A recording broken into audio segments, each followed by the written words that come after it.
I'm here to talk about how can I help you, how can we help you as an industry, how do we get through into getting your product into a pouch if you're not already. So I'm going to talk a bit about all the way from concept to launch. Obviously the condiment pouches that are out there, but I also like to highlight the apple slice pouches. Everybody looks at that and I sort of marvel at this package. And everybody else looks at it and sort of rolls their eyes, like, I'm so impressed, you're putting apples in a pouch.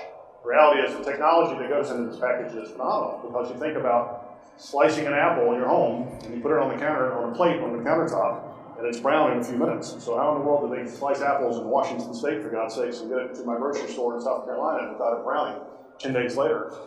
The answer is there's a lot of technology that goes into that pouch, and a lot of people really don't appreciate it.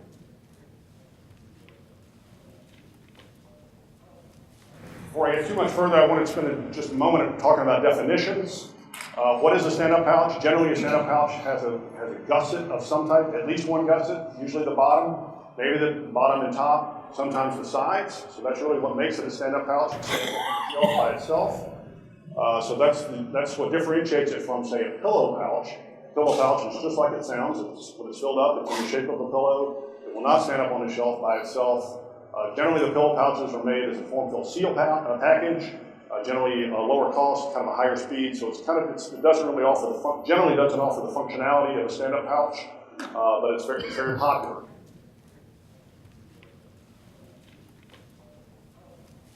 So the question would be, all right, well, how hard can it be for me to get my product into a pouch? And so I like to sort of break it down by what I call the 6 F's of pouches. And the 6 F's are functionality, films, fitments, forming, filling, and freight. And I'll go through each of these.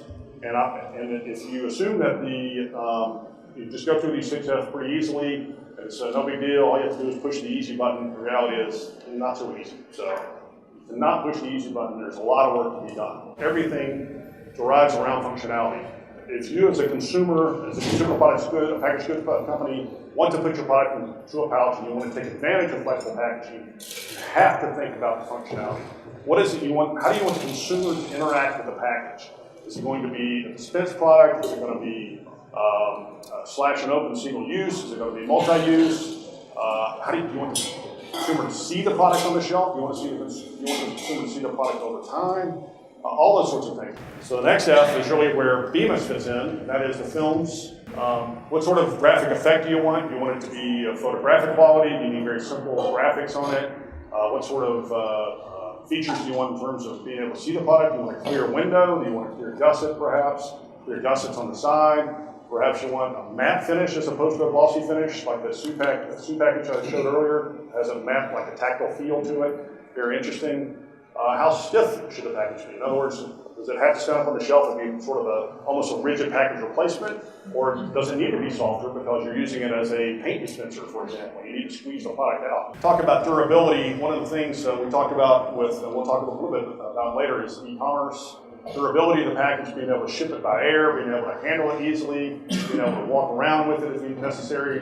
What happens if you drop it? Is it going to burst open, or is it going to tear open or something? You have to really think about that. And working with your flexible packaging supplier, Bemis in particular, you can really focus in on what are the types of films that you need. Once you've decided on the functionality, how you want this pouch to look, and how the consumer is going to interact with it, then you can really begin to design the films around that. The next F is forming. This is sort of my way of saying, how is the pouch going to be made?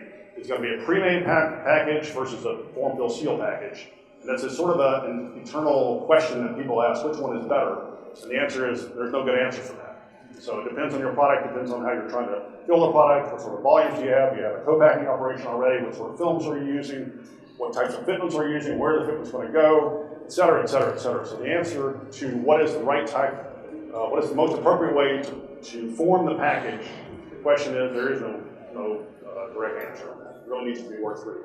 Then you have to decide how's it going to be filled. You're going to fill it through the fitment. Is there a fitment in there? You're going to fill it through the bottom, perhaps, and then the fitment is at the top already. Maybe there's an open top with a fitment in the corner. Maybe you put the fitment in later. Maybe you stab a straw into it. All those sort of things. So the filling piece of it really is also derived from the forming and the films and the functionality of the package. So all these things one leads to the next.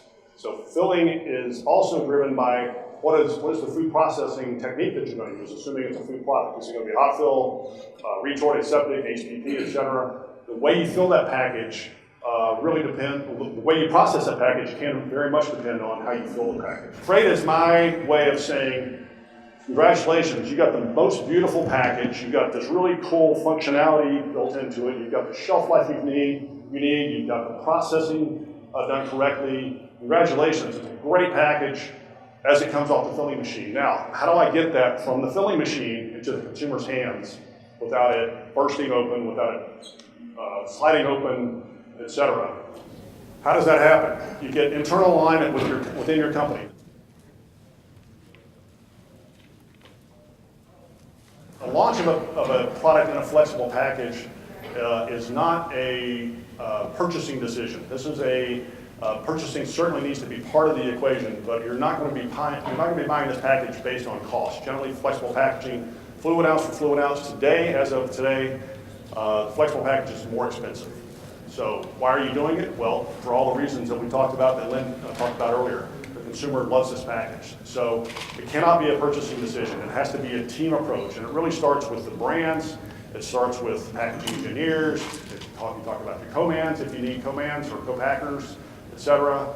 I would also highly stress that senior management needs to be involved. Senior management needs to buy into this, because it's not necessarily, again, even if you do all the 6 F's exactly right, it may not necessarily be a super successful launch. So senior management has to be bought into the equation as well. Timing is so important. You really need to say, look, let's be responsible as a team as to how long this product launch is going to take.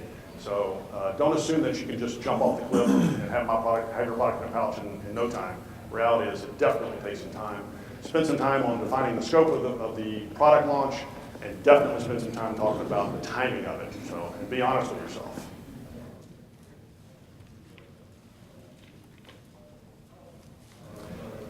As far as the external team, you absolutely have to be focused on having the right people involved, and this just scratches the surface of who the external partners could be in this process. Certainly your PR firms, your advertising agencies, that sort of thing, the packaging equipment suppliers, the co-packers, the co-manufacturers, all the people that are involved in the supply chain sort of up and down the process. And definitely you need to have process authorities involved if you're talking about products that require shelf life and that sort of thing. And again, many others that would not be necessarily part of this slide that I show. Talk about show me the goods. This also speaks to what you said about trying to reduce the number of ingredients. And so some of the barrier films that are out there, some of the clear films that are out there, especially the clear barrier films that are out there, really speak to allowing the consumer to see the product and showcasing the product in a way that really wasn't available until just really in the last few years. The flexible packaging industry has allowed the discussion on sustainability to be around recyclability. And the reality is, it's because recyclability is really the only option that glass, rigid plastic, and paperboard, paper foil, cans, they can't lightweight those packages much more. They're pretty much at the edge of that. So they have to make sustainability about recyclability. The story that the flexible packaging industry has around reducing the package to begin with, what I like to call pre-cycling, is our story. So let's flip. We as an industry need to flip this and say, okay, perhaps the package isn't as recyclable as we'd like. I agree, I understand. My God, we've taken 30%, 50% of the weight out of the package to begin with. So we've already won the sustainability contest. Flexible packaging also allows you to size the package to exactly the appropriate size that you need within the product. If you need a flexible packaging is used for packages from everything from, half an ounce, half a fluid ounce, all the way up to 20,000 gallons and everything in between. And it's phenomenal how flexible packaging is.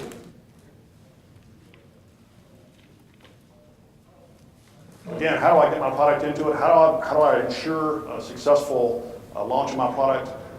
Mark and his folks at Bemis have really done a terrific job of sort of spending some time talking about sort of the 1, 2, 3 step process of analyzing, should my product be in a pouch? How can I really determine whether my product should be in a pouch or not, and what kind of pouch should it be in? So then you talk about, okay, great, I've decided I want to put my product into a pouch.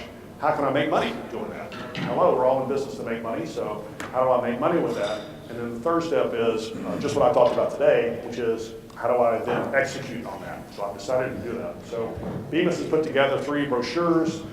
Bemis will make those available to you. They're not here, but if you are interested, make sure you get your badge scanned and make a note that they can get these to you.